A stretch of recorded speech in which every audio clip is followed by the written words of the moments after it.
And hello there folks, me RJB from RJB TV with a little bit of a blast from the past. It's Light against Burgersasu from the year 2019.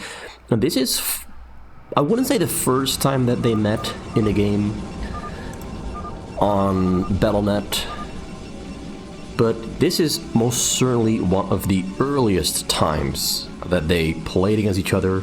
They played a long series against each other, but I'm not going to cast every single game in that series because there are some games in the series that are very short, and sometimes the very short ones are very crappy, and that's just a byproduct of fastest map, I guess. Sometimes you get games mixed in that aren't that awesome.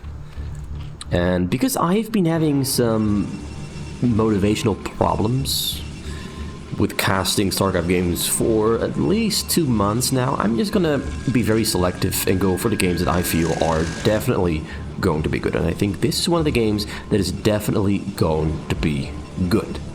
So I'm not gonna cast every single game in the series, but I'm gonna cast a bunch of them. Alright, Light here, Orange Protoss. He is a Terran professional player. He is actually a 2-time world champion professional player, and by most of the other professional players, he is considered to be perhaps the best Terran, or the second best Terran, let's put it like that. He's the second best Terran after Flash that is currently active, and that accounts for the entire period of time from 2017 when Remastered came out up until now. So for the last 7 years, he's been either the best or the second best Terran, right behind Flash. That says a lot about him. It says a lot about the skills this player possesses. He possesses pretty much all the skills you would want in a player. And on the other side here, we got the Red Zerg that is Burgersasu. And most of you already know him, but he is a fastest map only player. Although he also plays a little bit of ladder every now and then. He gets just about into S rank, playing Protoss, Zerg, and Terran. So he plays every single race on the ladder as well, not just on the fastest map, but on the ladder as well. And he started off with a hatchery and a choke into a 9-pool. So 9 hatch, 9-pool, Overlord, and then hatchery into a single creep colony there in the front, because he is assuming that his opponent isn't going to rush him, because he has the Overlord there in the front and the probe hasn't scouted him yet. If the probe had scouted him, he would certainly have built a couple more Zergs than just 4, but he only built 4 and only has 1 sunken in the front. If the probe scouted him, he would probably have double sunked and made 6 to 8 Zerglings, because he has to cover the option of potentially getting attacked by Zealots very early on. But because Light went for a Nexus into double gateway, that is not going to happen. Also, do note this one very important thing. Light built his Nexus 1 square away from his main Nexus. That is because Zerglings can stand right in between 2 Nexuses that are standing against each other, but Protoss units cannot.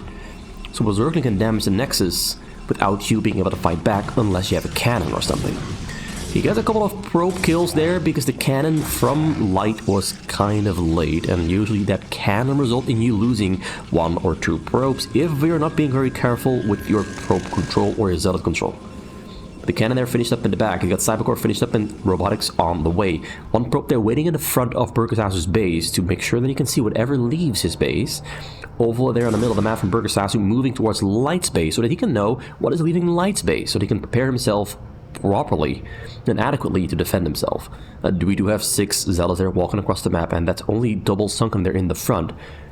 He does have a couple Zerglings finishing up to make sure that the Zealots will not be able to just fight against the Sunkens without help from Zerglings, because if 6 Zealots fight against 2 Sunkens, the 6 Zealots will definitely win. So a couple Zerglings there in the front just to be sure that that doesn't happen.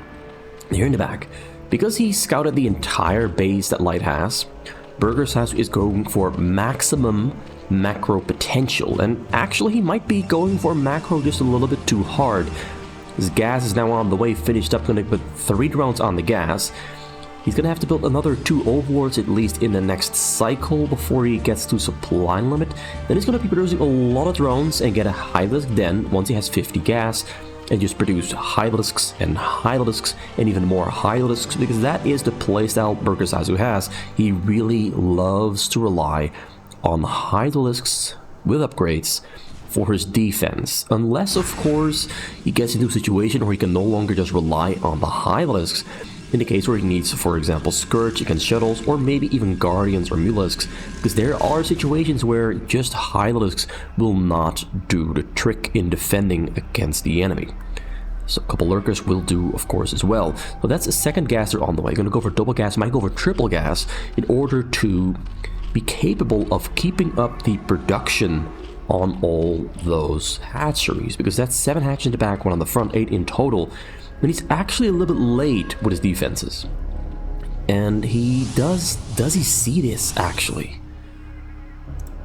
Yeah, he sees the shuttle flying units in. He's gonna have to produce Hydralisks right about now. But he was supply blocked for a little while, and he's low on gas. He's so low on gas, he cannot really produce a lot of Hydralisks. So now, the Zealots and Dragoon are in his base, ready to start killing stuff. So Light was really well timed.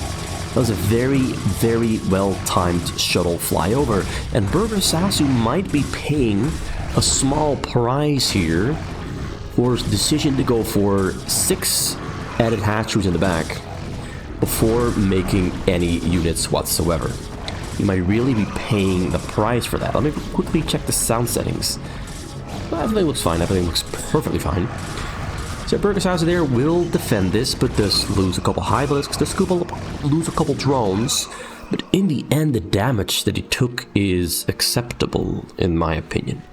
There's a shuttle with double Reaver there flying across the map, looking for a way into the enemy base. We have Overlords on the bottom and the top, and he's gonna try to go over the top. He's kind of predicting that the Hydralisks are likely to be on the bottom side, but Burgersasu sniffs that it's probably gonna be a drop from the top or the bottom. Like, there's always 2 options. He splits up his Hydralisks because he sees the shuttles and the Corsairs flying in.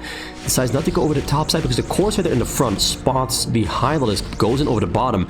That shuttle is going to unload and going to shoot its load. Ooh, where's the Reaver going to go? He has a... Oh, from 2 directions. Light with amazing coordination. Drones. Oh, bye-bye drones. Oh, that was the worst possible outcome for Burgersasu. Double shuttle.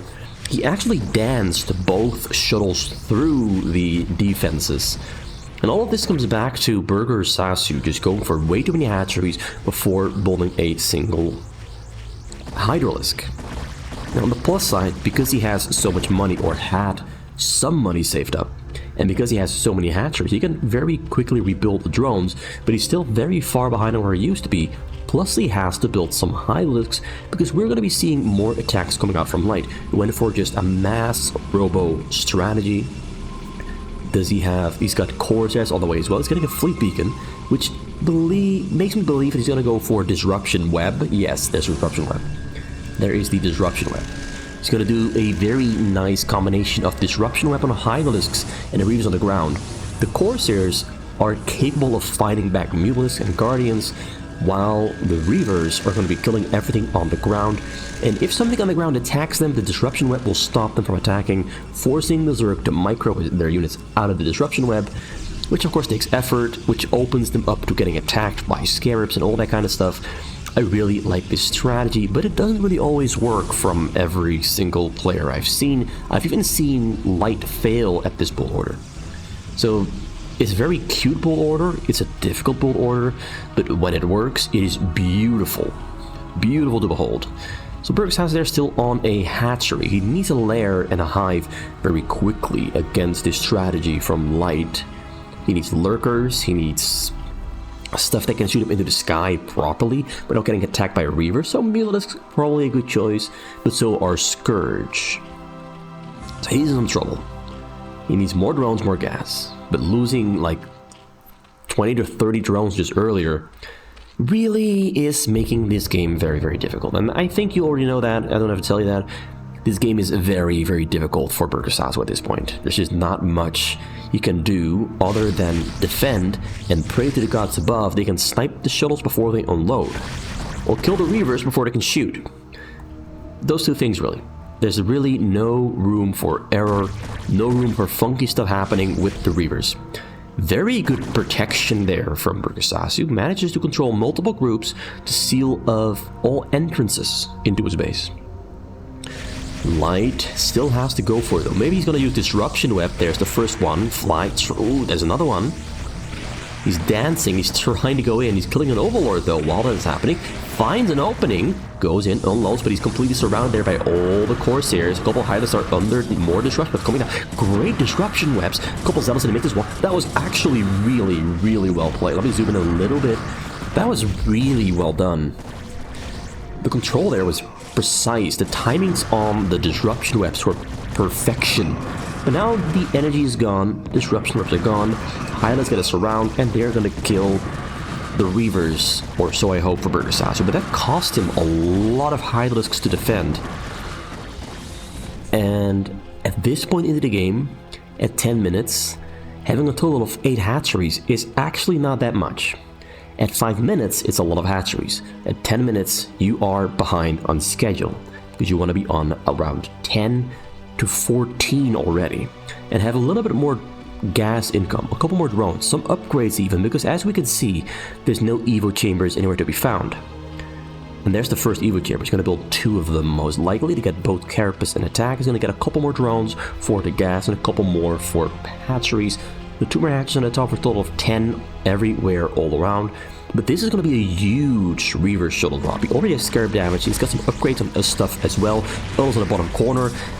1 or 2 Reavers will die before anything shoots. He's got level 1 shield at the moment, getting level 2 shield. He's not getting any ground upgrades, just really upgrades for Reavers and shields, but no armor. Does he have 1 forge? It has 1 forge. He's really just going for all-in Reaver, and Reaver. With some courses mixed in between, which do have upgrades on level 2 attack, 1 shield. Great surround, great disruption webs. Zealots are keeping the Hylas away, which allows the Reavers to shoot from afar while the Hylas tank the damage. That's a really, really good play there. But in the end, he does get us around on everything. A couple more Hylas will go down. Really depends on how well these Scarabs are going to be hitting. Yeah, it gets more kills than I thought he would. The Scarabs were doing some really good damage there. Like getting, I wouldn't say the most out of every single shot, but they were killing like 2 to 4 Hylas on every shot, and that's generally really good. You don't want a 1-for-1 drop on the top there. Templar almost, Templar shoots. Templar doesn't storm all the drones. He was within range, but there's a drop on the bottom. That's a real one. Oh no, Burgersasu is slipping up, flies in. Templar storming on those drones. Drones do get killed once again, down to 15. Light understands fastest map quite well. His base is a mess. He's not doing conventional strategies. I mean, he's doing drops, which is conventional. But there's almost no gateways in his base. It's messy. It looks like a mess. He didn't go over 67 probes either, so his gas is a little bit on the low end, but his gas is working out perfectly fine. 6 gas is really just perfectly fine. He's adding more gateways. It looks ugly. His base is ugly. It's a mess, but it works. He has some designated zones, like this is the Reaver zone. We have Stargates, well, pretty much about everywhere. Let's look at the drop. Big drop, Corsairs in the mix, Reavers unloading on the top side. Burgersasu back on 41 drones. Imagine if he didn't ever get hit by any drops whatsoever. He would be much, much stronger. But that is the art of playing Protossic and Zerg, is get the economy of the Zerg decimated every single time that you can. He's pushing forward. This time the Zealots are being pulled back to try and zone the Hylas away and tank the damage. Reavers are doing so much work. Corsairs are hunting for Overlords in the meantime. And the drop does get cleaned out, but look at how many Hylas. See, wait, he got dropped at the same time. He had 41, now down to 26. I missed the drop. Did one of the Templars just crawl down and hit the storm on the drones? I'm very blind. But he's down to 26. He hit him while the drop was happening. He hit him. I really think the one high Templar that we see right there probably walked down. No, it did not. Maybe it was a second drop from the bottom. It had to be a second drop from the bottom. I'm just blind. The problem is I don't have my hand on my mouse. You know, that's the problem. Like I'm a very lazy observer. Let's put it like that. I'm a very lazy cameraman. So let's put my hand on the mouse instead of using the arrow keys to navigate around. It's another big drop. 9 shuttles. I assume it's going to be like at least 12 Reavers. At least 12. Might be less, but might be more. There's room for 18, but I don't think he's got 18. Let's just follow them along for the ride. Yeah, there's a couple Zealots in there as well, a couple Templars. Observer goes in first, but Overlords are flying to the side, so yeah, that's gonna die or get pushed away most likely. Also gives away the fact that the drop is coming from the bottom. He redirects to the middle. Unloads in the front, disruption on the Sunkens to make sure that the Sunkens do not damage the Reavers, but the damage, a couple Reavers do die. Not the cleanest unload, but this is a very strong army. Reavers are destroying the Hylas. Burgersasu trying to micro away. Really good control there from Burgersasu as well, pulling the Hylas away just on time to make sure that he doesn't lose too many of them. But the entire front door has been mowed down. He's mowing the lawn, and Burgersasu doesn't have that much to defend himself with. He has 41 drones, which is not that many. He's got 94 supply, which is not that much. He needs a couple more Overlords, but he has no Overlords morphing at the moment. So you're going to have to rely on a small army and an amazing surround to pull this off. An amazing surround. But the Corsairs have Disruption Web, so that surround might not ever be a reality. Reaver's pushing forward, Zealot's trying to crawl on through, Templar in the back storms. You got no Disruption Webs coming down this time around. There's the first one, double storm as well. More Reavers coming in. There's more shuttles on the scene. It's one. He picked up one single Reaver with 9 shuttles. Goes forward, pushes on. Reavers in the back, crawling forward. Zealots are pushing the Hylas back storm there. Great Scarab, gets a lot of kills. Reavers slowly marching forward. Hylas dancing back and forth. Another great storm. Burgersasu has a call GG. You cannot afford to lose your drones that many times for such large amounts. It's, in and of itself, a miracle he managed to hold on for 16 minutes while losing pretty much all of the drones on the minerals, not once, not twice, but 3 times on 3 separate drops, while also losing so many Hylas. So it's a testament to his skill that he still managed to hold on and clean out a lot of waves of Reavers. A lot of waves. Oh, I cannot say the word. A lot of waves of Reavers were cleaned out by the Hydralisk, but in the end, just not enough awareness right there. Not enough awareness. Single shuttles kept flying through and hitting him really, really hard. And that's the one thing you can't have happen. He defended the large drops really well. But the small ones, it was the small ones, the single shuttle drops that he got in every single time. And let me just rewind a couple minutes to see what exactly happened on that one big Reaver drop on the top left corner. It killed a lot of stuff. It killed a lot of stuff, and it killed a bunch of drones as well. But was it a unit from the drop right here? Or was it a unit that came in over the bottom side that killed all those drones? The drop on the top is happening. And I think he just crawls up and hits the drones at the bottom. Oh, yeah, there it is. There's the shuttle. It flies on through very sneakily, almost dies to the Hylas, storms on the drones, gets a lot of drone kills. It went from 43 to 27, now to 26. So yeah, that was a good drop. Just very sneakily picked up one High Templar. He saw the moment to go in all the way, elbow deep, and hit Burgersasu very hard, right into the backside, and have no mercy.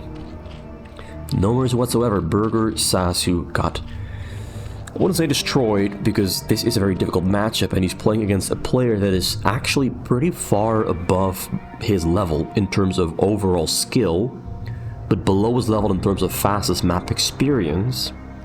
But Light really showed off that he does know what he's doing.